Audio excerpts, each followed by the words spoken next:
जब किसी इंसान के जीवन में थोड़ा बहुत अभाव होता है, यानी किसी चीज़ की कमी होती है, या फिर कोई इंसान जीवन से ही अपंग यानी विकलांग होता है, या फिर वह जन्मजात से ही गूंगा होता है या बहरा होता है, यानी कि किसी प्रकार का इंसान में कोई अभाव हो, और यहाँ पर पैसों की भी बात कही जा सकती है, या फिर कोई इंसान ज़्यादा गरीब हो, तो वह इंसान अपनी ज़िंदगी में गरीबी को करीब से देखा होता है।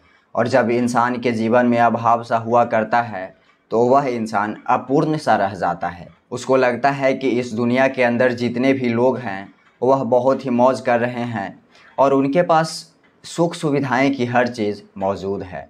और कोई व्यक्ति ऐसे सोच के कारण कोई ऐसे फ़ैसले ले लेते हैं जिसे ज़िंदगी में बहुत गलत फ़ैसले माने जाते हैं।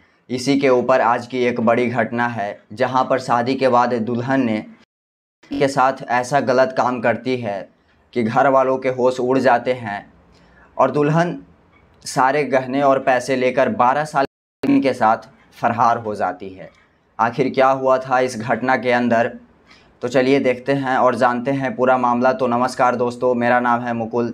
आप देख रहे हैं क्राइम हिस्ट्री के एक नए एपिसोड में। तो दोस्तों, आज की जो यह सच्ची घटना मैं आपको सुनाने जा रहा हूँ, बताने जा रहा हूँ, यह सच्ची घटना है पुष्कर की, जहाँ पर एक अतुल नाम का लड़का रहा करता था और उसकी उम्र 30 साल होती है और वह बोल और सुन नहीं सकता था, यानी कि वह गूंगा और बहरा था। वह एक प्राइवेट टैंक होता है जो पानी का, वह उसे चलाया करता था और उसे चलाकर जो उसे आमदनी होती थी उसे वह अपने माता पिता को दिया करता था। यानी कि अतुल बोल और सुन नहीं सकता था, लेकिन वह संस्कारी लड़का था और वह थोड़े बहुत पैसे कमाकर अपने माता पिता का भरण पोषण करता था और उसके माँ बाप भी उससे प्यार किया करते थे। अब धीरे धीरे थोड़ा सा समय बीतते जाता है तो वह 30 साल का हो जाता है और जब वह 30 साल का हो जाता है तो ना ही उसकी शादी होती है और ना ही उसका घर बसा होता है। और जो उसके माँ बाप होते हैं, यानी उसके जो माता पिता होते हैं, उनको ऐसा लग रहा था कि इसे किसी तरह से शादी हो जाए, कोई इसके सामान को संभालने वाली आ जाए तो हम निश्चिंत हो जाएंगे, क्योंकि हम इसके साथ ज़िंदगी भर नहीं रह पाएंगे। हमें तो एक दिन मरना ही होगा। हमें जाने के बाद ना जाने इसकी ज़िंदगी में क्या होगा। अगर हमें रहते हुए इसकी शादी हो जाती तो इसके बीवी बाल बच्चे इसे संभाल लेते। तो ऐसे ही उम्मीद इसके पिता का होता है। वह बार बार इसके बारे में सोचा करते हैं कि किसी तरह से उसके शादी हो जाए और इसके घर में एक बच्चे आ जाए और हमें भी जीते जी पोते और बहू का सुख मिल जाएगा। तो दोस्तों, यहाँ पर वह लड़का 30 साल का हो चुका था और उसको कोई व्यक्ति अपनी लड़की नहीं देना चाहता था, क्योंकि वह लड़का गूंगा भी था और बहरा भी था। यहाँ पर उस लड़के का पिता उसके लिए लड़की ढूंढते रहते हैं। तो फिर एक दिन उसके माँ बाप को एक लड़की मिल जाती है जो कि झारखंड के जम्मू रायगढ़ के रहने वाली होती है और जिसका नाम होता है पूजा, और जिसकी उम्र 28 साल होती है। उसकी भी अभी तक शादी नहीं हुई थी और जब उसके माँ बाप से पूछा जाता है कि इसकी शादी अभी तक क्यों नहीं करवाई है, तो उसके माता पिता बोलते हैं कि साहब, यह मांगलिक है और इसका अब मांगलिक का समय ख़त्म हो चुका है, लेकिन अब इसकी ओवर एज हो चुकी है, कोई लड़का इससे शादी करने के लिए तैयार नहीं है। तो यहाँ पर जो लड़के का पिता होता है वह कहता है कि इसकी शादी मैं अपने बेटे से करना चाहता हूँ, आपको कोई दिक्कत नहीं है। मेरा बेटा भी 30 साल का है और तुम्हारी बेटी भी 28 साल की है, लेकिन यहाँ पर मेरे बेटे के साथ एक प्रॉब्लम है। वैसे तो मेरा बेटा बहुत ही संस्कारी है, बहुत ही दयावान है और वह एक अच्छा लड़का भी है, लेकिन वह बोल नहीं सकता है, सुन नहीं सकता है। तो दोस्तों, यहाँ पर जो पूजा के घर वाले होते हैं वह यह सोच लेते हैं कि चलो, इसकी शादी नहीं हो रही थी तो इससे तो अच्छा है कि इसको एक पति मिल जाए। और जो इसका ससुर दिखाई दे रहा था, यानी जो ससुर बनेगा, वह बिल्कुल ही सीधा साधा, वह कोई झूठ और फरेबी वाला बात नहीं करता था। उसकी बात उसको अच्छा लग जाती है। तो यहाँ पर उस लड़की की शादी अतुल से फिक्स कर दिया जाता है। पहले तो सगाई होती है बड़े धूमधाम से, उसके बाद लोग शादी की तैयारी करने में लग जाते हैं और फिर कुछ दिन बाद शादी की तारीख आती है। और फिर शादी की तारीख आती है तो अतुल और पूजा दोनों की शादी करा दी जाती है और शादी के बाद पूजा अपने ससुराल आ जाती है। अतुल के पास उसकी दुल्हन बन करके, और यहाँ पर वह रहने लगती है।